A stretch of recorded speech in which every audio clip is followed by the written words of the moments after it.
Of the four, the most problematic for the Democrats on the Senate Judiciary Committee is Stickman, a 40-year-old lawyer in private practice in Pittsburgh. People familiar with deliberations of the committee's staff say that Stickman could face tough questions over letters he wrote to the Pittsburgh Post-Gazette some years ago.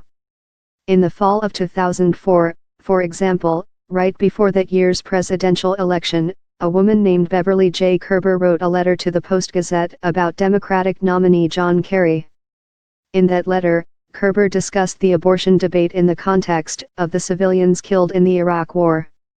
Stickman responded with a letter of his own, giving insight into his views on abortion, which, if he still holds them, suggest a strong opposition to women's reproductive rights. Stickman's letter, published on October 29, made Iraq War comparisons of its own while criticizing the abortion industry, a phrase favored by the anti-abortion right. He acknowledged that civilian deaths were tragic, but drew a distinction between aborted babies and people who were, in Stickman's words, killed by troops in the process of liberating them from a murderous tyrant, Saddam Hussein. Stickman denied a moral equivalence between the accidental deaths of Iraqis and the intentional deaths of many millions of babies. He asserted that, since Roe v. Wade, more than 39 million babies have been killed by abortion. Stickman's rhetoric is similar to what abortion opponents use today, with President Trump, Vice President Mike Pence and other Republicans increasingly arguing that Democrats support outright infanticide. At the same time, several states have passed bills that come close to outlawing abortion altogether. Such laws are intentionally provocative, inviting legal challenges that supporters hope to take to the Supreme Court, where they believe an increasingly conservative bench will ultimately strike down Roe v. Wade. Pennsylvania doesn't have such a law, but a bill prohibiting terminating a pregnancy because of a diagnosis of Down syndrome has passed one house of the state legislature. As a district court judge, Stickman could find himself ruling on a challenge to that law. Democratic groups have identified Stickman as a foe, even though they clearly recognize that the numbers are in his favor. Sadly, Donald Trump has nominated yet another unsuitable person for a lifetime seat on the federal bench, Nan Aaron of the Alliance for Justice, a group that advocates for a progressive judiciary, told NewsPulse News. William Stickman has made written statements that are disqualifying for an individual who aspires to be a federal judge, and he should not be permitted to sit in judgment of others in the Western District of Pennsylvania.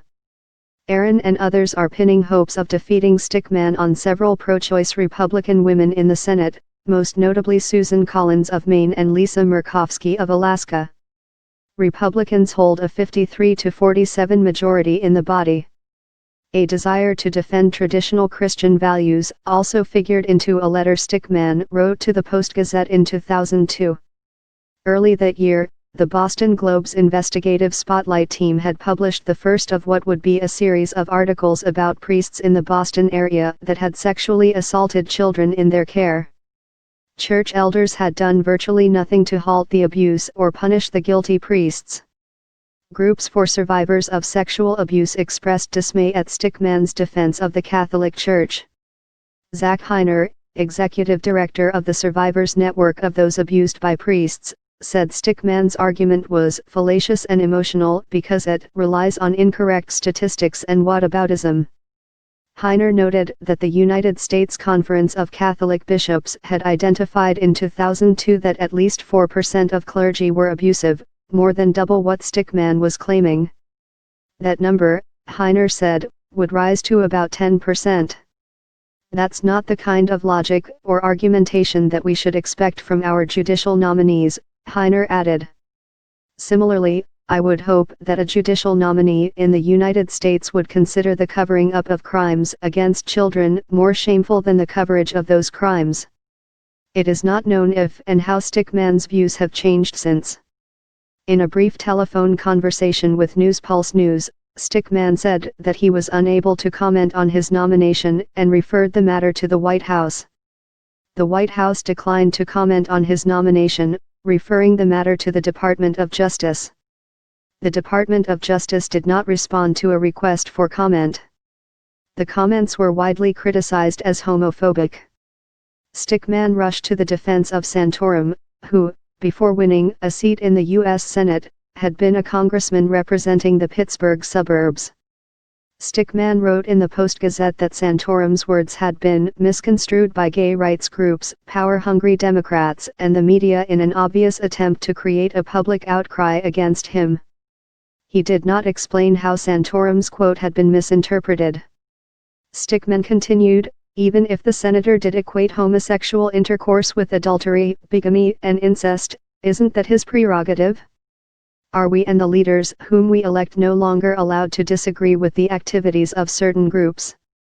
Even if Stickman's views are well within the Republican mainstream and are endorsed by millions of Americans, they represent just how far to the right Trump is shifting the judiciary. William Stickman's deeply held personal views on abortion and LGBTQ rights are inconsistent with Supreme Court precedent, Senator Mazie Hirono, D. Hawaii, and a member of the Senate Judiciary Committee, told News Pulse News. Given how open he's been about expressing these views publicly, I don't believe he can be fair and impartial in related cases, Hirono continued. Mr. Stickman's nomination is yet another example of how Donald Trump is packing our courts with ideologically driven judges. Mr. Stickman should not be confirmed for a lifetime position on the federal bench.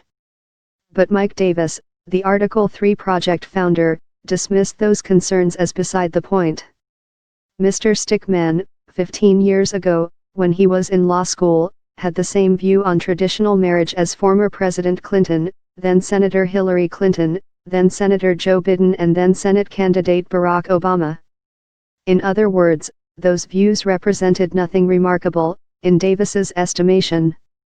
Democrats will also likely have tough questions for Charles Eskridge, a Houston lawyer who is a favorite of the Federalist Society, the conservative organization that has been instrumental in guiding the Trump administration's judicial policy. Eskridge, who has been nominated by Trump to the Southern District of Texas, has been a regular donor to Republican candidates for office, including to Senator Ted Cruz, R. Texas, who praised his nomination. Phipps could also face opposition, since he has been a district court judge for less than a year. He is opposed by his home state senator, Bob Casey, a Democrat. Casey said last month that he did not believe that Phipps had sufficient experience or preparation as a federal jurist. In addition, during the nomination hearing for his federal judgeship, Phipps declined to say that he agreed with the ruling in Brown v. Board of Education, the landmark 1954 decision that desegregated the nation's schools. Despite these concerns, it is all but certain that all four nominees will advance out of the Senate Judiciary Committee and to the full Senate. There they will face a generally compliant Republican majority, which has already confirmed 112 Trump-nominated judges. Only 9 judicial nominees have been rejected.